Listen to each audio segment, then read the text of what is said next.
ॐ अग्निमीले पुरोहितैर्यज्ञस्य देवमृत्युजं होतारं रत्नधातमम्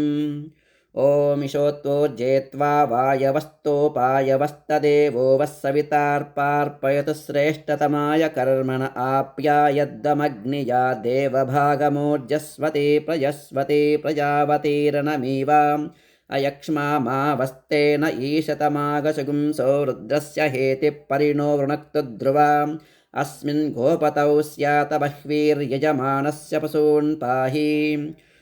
ॐ अग्न आयाहि वीतये गृणानो हव्यदातये निहोतासस्य बर्हिषि